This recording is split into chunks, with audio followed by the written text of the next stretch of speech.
What do we got going? That's game week. No, excited for game week, obviously. You know, like I've said from the beginning, this is such a great honor for us to kick off the 150th year of college football. To do it on the stage we're getting to do it in in such a high-profile game.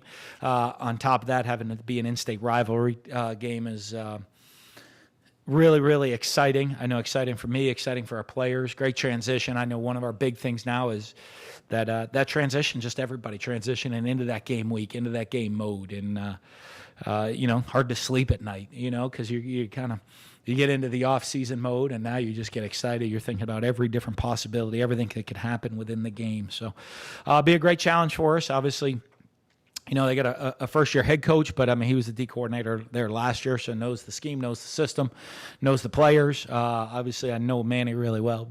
He worked for me for 2 years, and great coach, great motivator, very, very intelligent, knows his defense. They have one of the top defenses in the country last year, and with a lot of guys that came back. They had probably several players that could have declared for the draft that decided to stay in school and come back. So obviously a great defense, Dan so running their offense, I have a lot of respect for. I think he's always done a really good job. Got to go against him when he was at Arkansas.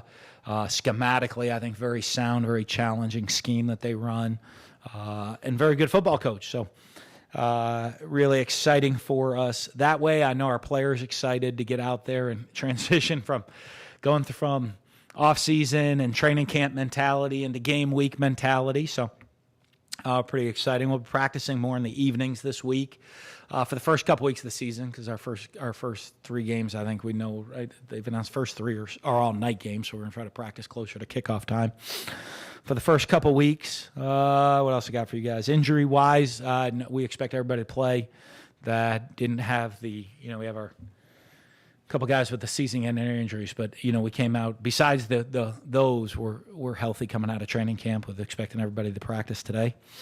That's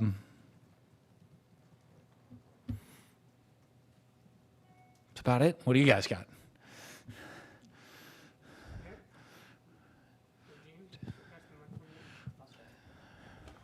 Dan, when you were in high school in New Hampshire or in college at Ursinus, what are your memories of this particular, either the rivalry or just in general, about the state of football in the state of Florida? Well, always very different. I guess not much about this rivalry, because I don't remember seeing this one all that much. I remember watching. As a younger kid, watching Miami was always dominant. And when you start watching all college football in the '80s, they were a great program in the '80s. My dad went to Penn State, so there was the Fiesta Bowl game with that, and I went to Catholic school my whole life, so you have like the Miami Notre Dame games, and but also watching I was always a huge Florida fan, and going to college, and Coach Spurrier was here, and the fun and gun. I thought they're throwing the ball all over the place, having having a lot of fun, putting up a lot of offensive points.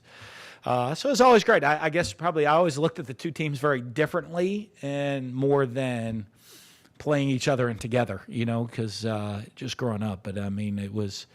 I was always a big fan of Florida watching, and then I was always kind of watching those big games with Miami playing teams that I was always a fan of. As a follow-up to that, Coach Diaz told me last week that he feels like these three, the big 3 in the state of Florida, that it can be like it was 25 years ago when usually the winner amongst those was competed for a national championship. I'm just wondering, now that you guys are committing to playing more games, do you think that the state of Florida can ever get back to that time, or is there? Absolutely. I think it's great for the state, obviously, to do that. I think there's, you look. I think the one thing probably that's changed most is recruiting's gotten so national. And back in those days, you look, a lot of the guys were from Florida on all the different teams, and recruiting's become, a much more of a national deal. So it's probably changed a little bit of the landscape of college football that way.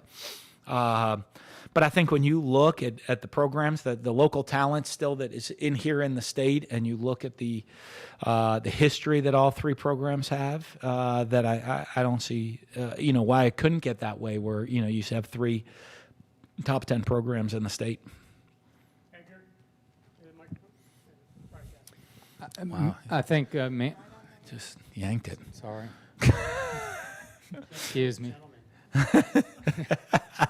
I think Manny said recently that you guys kind of view football just through the same lens. What do you kind of think he means? Well, I just think, I mean, we obviously working together and got along very well. And I'm sure, I haven't watched a lot of his program, but I think, well, he was there. It was really interesting. I think Manny was with me when I was, in my second year coaching, and then came back a little bit and was with me a little bit later. Probably got to see some of the changes in how I tweaked my style.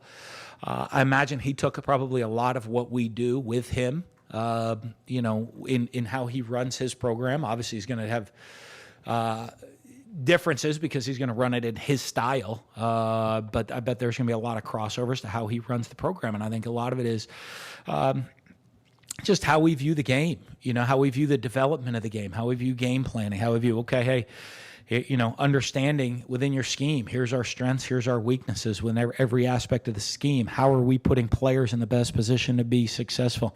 Are we developing young men on and off the field? We maximizing their ability to become the best that they can be, and using the game of football to do it. And I imagine that's kind of how we viewed things. When we work together, we talk a lot about that, about the game and about just the program as a whole of what it is, more than just always just the scheme. What were those practices like, though, when you guys would be going head-to-head and you were dialing up plays, he was trying to stop you? How competitive was it and fun? Yeah, you know what? I think it was always fun. I think, it'll be a little different this time, in that when you're the head coach, because I'm always worried about – I'm always worried about the program. Back then I was worried about the defense as much as I was worried about the offense. More than just the competitive side of it that way. I'm just worried about our development. We're on Saturday. Hey, I'm worried about the Florida offense and defense and special teams. And so it'll be a little different deal. What was it about Manny that first attracted you to him? Was it that game when y'all played against him? Yeah, we played against him when he was at Middle Tennessee State, and I thought he had some energy on the sidelines, which I like. I like guys that have juice and energy. I thought he had a good scheme that was, and he wasn't afraid to think outside the box, and try different things. And, so one of the things when we're at Mississippi State, you're looking for, okay, how do we look for different things? I remember after we played him, I put his name in my folder as people to consider if a position came open. And then afterwards in meeting him, found out, how intelligent he was, that he had the energy, he had an interesting scheme, he wasn't afraid to think outside the box with his scheme, and then had the intelligence to back it up. And was, we got along pretty well when I met him. So I thought it was a great fit for us at Mississippi State, and I thought we worked really, really well together. And I think, our schools, there's school like at Mississippi State, you had to think outside the box for a lot of different things, and we were able to do that. And then Donovan Steiner mentioned Feleipe as someone that he would put on that list as alpha dogs on this team. We'll see. Is he there yet? Is he? We'll see. I have a pretty high standard. We'll see how it goes. I think our guys are working. I think guys, when I challenge them to that, understanding the leadership and what it is, and raising the bar of everybody around them, and not just doing it sometimes, doing it all the time. Anybody, right? The difference between being a good team and a great team is the great teams can do it all the time. Between being a good leader and a great leader, you can do it all the time. And I think I think we have guys working to try to do that. So we'll see as the season goes on. Yeah. That sounds about right? It's not too often that you get the college football stage to yourself unless you're playing in a title game of some sort. Do you embrace that? Do you not mention it with the players in terms of not wanting to overwhelm them, or you do the opposite? We're all in. We're going to embrace it. It's out there. Hey, you get everybody, everybody in the country's waiting for college football. Excited about college football. To me, and it's a Saturday, so a lot of teams aren't practicing. A lot of teams haven't started their game week yet. To me, one of the great things, and even challenge, not just the fans, all the other teams are watching us. what are they going to see? What are they going to think? What's our stamp? And every college football person in the country turns on that game. What are they going to see? What's their thought when they watch the Florida Gators? And we got to go out there and live up to that on the field. So that's the message. Yeah, what's our everybody's watching. What do you want them to think about you? And embrace it. As far as coaching against Manny and you guys being familiar, is that kind of washed? I think, you look, I think, obviously when Manny was with me and then he left for a couple years, came back, he was coaching a little different scheme, had changed, had grown and changed things within what he's done. And I'm kind of the same way.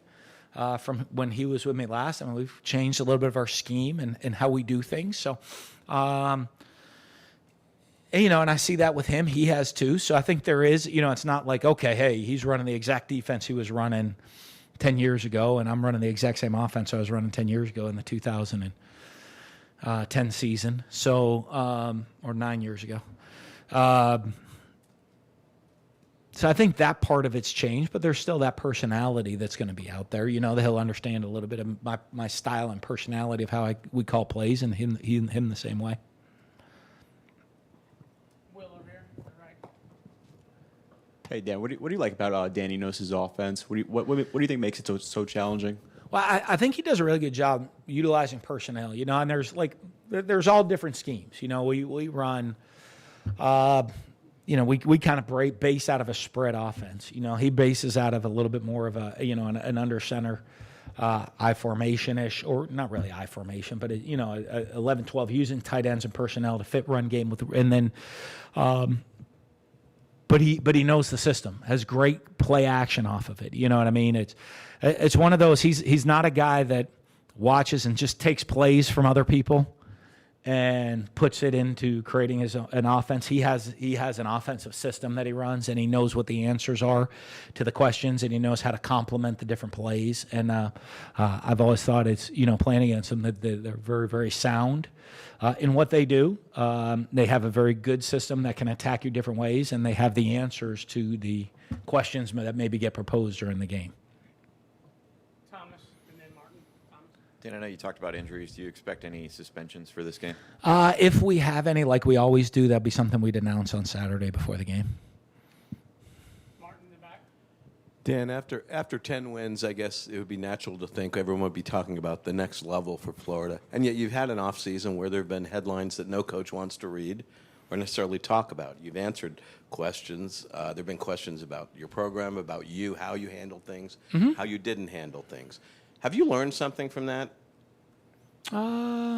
Yeah, I guess. You're always getting better or you're getting worse as a coach. So every scenario that comes across your desk, you learn from and how you handle situations. I guess having done this now for a lot of times, very few times, is that the first time I've come across those situations? I don't know. It just means you've been around for a long time. As you get situations, but I think everything you handle very uniquely. This offseason, we have a lot this offseason, but you always do. It's college football. That's, the one thing you don't have in the offseason is games to talk about. So you can talk about how last year went, how's the offseason lifting, how's our development, what's the quarterback situation, what's the depth. Let's talk about recruiting. Let's talk about on the field issues. Let's talk about off the field issues. You just don't have games to talk about. So there's all kinds of stuff to talk about, and we've hit a lot of them this offseason, and but I don't know if it's different than a lot of off seasons, to be honest with you. Yeah, it's now it's games. Now that's just college football. College football has become year round. Sport with everybody, and it gets year round attention, and just the excitement, the love, and the passion everybody has for college football.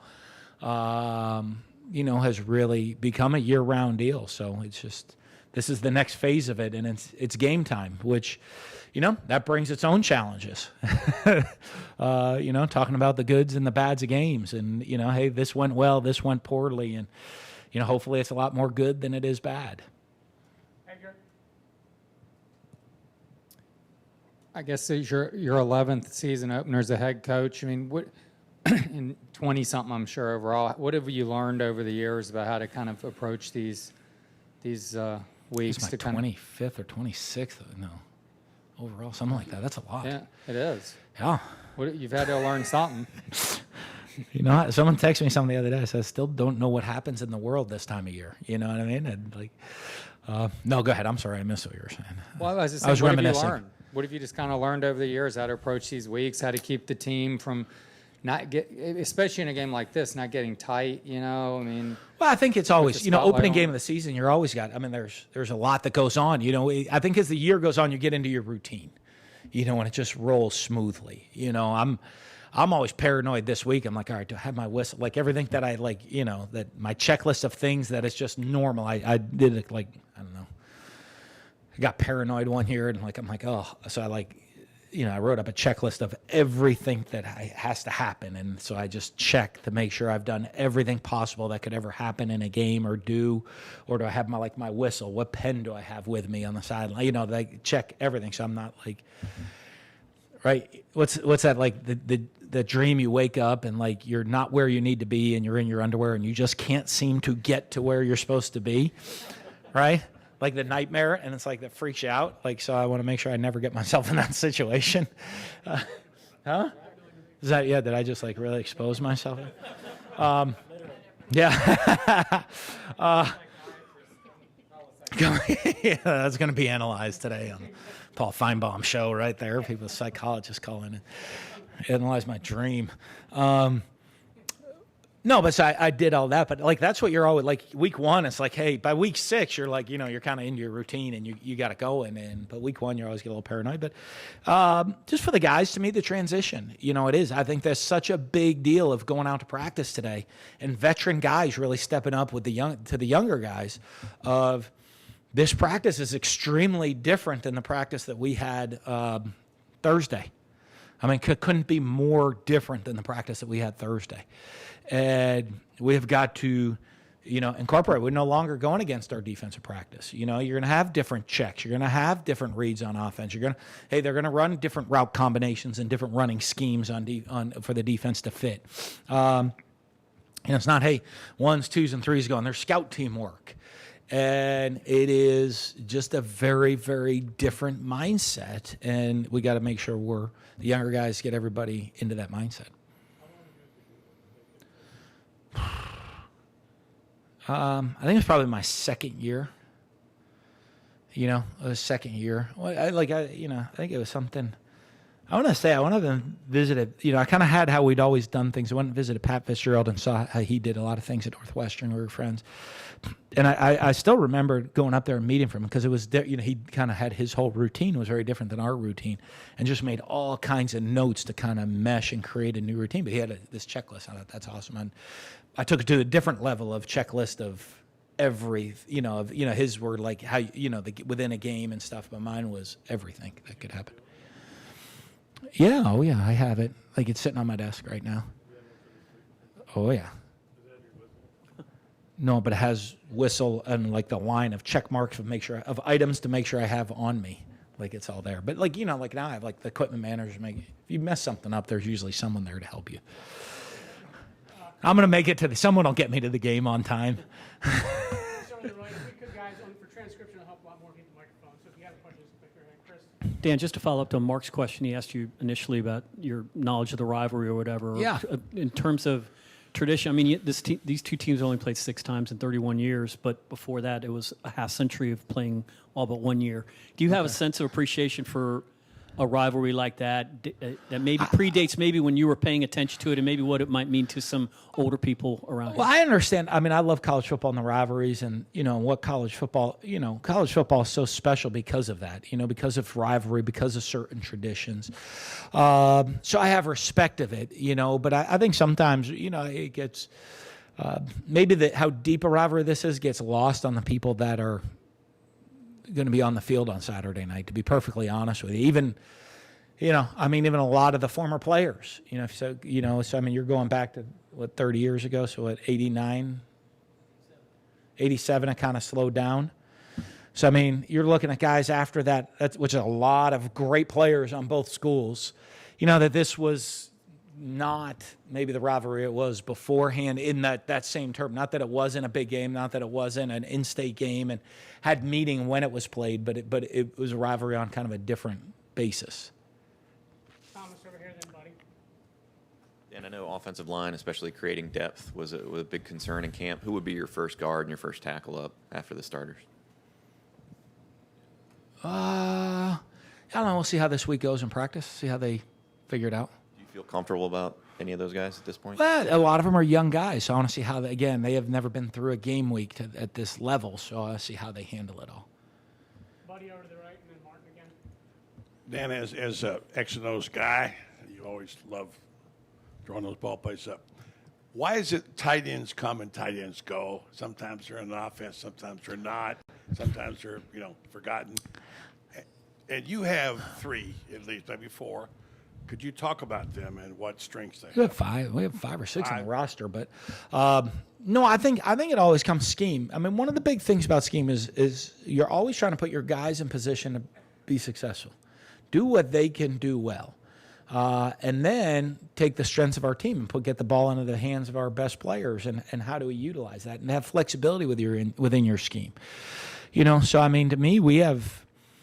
Within our scheme, within our offense, we have the flexibility to probably lead the league in time of possession and to be last in the league in time of possession, and have that not really be a factor. We have within our scheme to try to be a high scoring offense, and within our scheme to be a ball control offense. We have it within our scheme that we can play in 10, 11, 12, 13, or 21 personnel.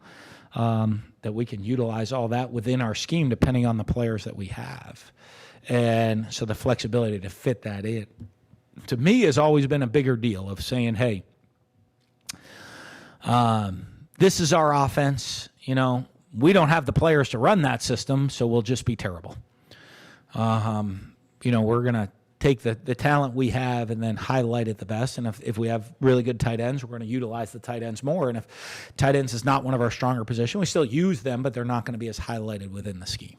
You have 3 at least, maybe 4. Can you talk about the strengths of Pitts and Kroll and whoever else and how they fit in the offense? Well, I mean, I think, you look, the issue is they're inexperienced, but they have athleticism. I mean, you have guys that have, potentially create mismatches on you out there on the field, with size and speed and athleticism at the tight end position, and all of those guys have that. And so it's us making sure we're putting them in a position where we can use their athleticism, as an advantage and try to create matchups that way. Dan, when Steve Spurrier came here in 1990, he took this program to a new level. When Urban came here with you guys took it to another level. Is there still another level for this program, and do you think Florida can get there? Yeah. I mean, I'm trying to think. 2 national championships in 3 years is a pretty good level, I guess. But I guess the next level is what, 3 and 4. That'd be the goal. I mean, I certainly would. I think we absolutely can. I think, as we're building the program right now, and we look and get caught up in a lot of ways in college football, facility wise and some other ways that we continue to maybe catch ourselves up to the rest of college football that way, because there's so much we have to offer as a university. And so what we want to do is make sure that we have the most to offer in every category across the board. And when we do, we can get back to that level. Time for a couple more questions, guys. Going back to Bowling Green, every single team you've had, the second-year starter, the team had a better record, the second-year starter. Let's not break the trend this year then, huh? What's the secret on that, or is there a secret to it? I mean, I'll be honest with you. It's just like, it's like anything. Those guys are more comfortable within the system. We only have them for so many years, I bet Tom Brady's pretty comfortable with the Patriots system at this point, and Drew Brees is pretty comfortable with the Saints system at this point. And, and so I think, but it is. I think when you look at guys that get into their next year, they understand it. It's a very quarterback-friendly, quarterback-based offense. But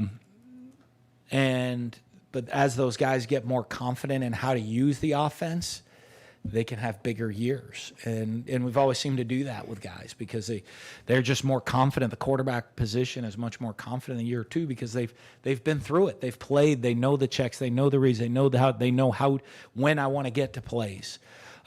They're able to have a lot more freedom within the offense to just check to a play. You know, hey, we love this play against this look, and we might not have seen it for 6 weeks. And all of a sudden that defense shows up and they can just get to it on their own and say, hey, this is why. I mean, they understand how the offense works and why we're calling it. It's kind of learning what to do, how to do it, and why we do it. And then once they understand the why we do it, then they really get involved in the scheme and the game plan and can really, adjust things and control things on the field by themselves. Gene, over here to the right. Dan, you alluded to earlier regarding Feleipe, talking about how we'll see in terms of whether he can get to that standard that you're talking about. When you see as a him, leader, yes, and but also as a football player, when you look at how much he improved last year, both as a leader and as a player, is he going to have just as much improvement this year to get to where you want him to go?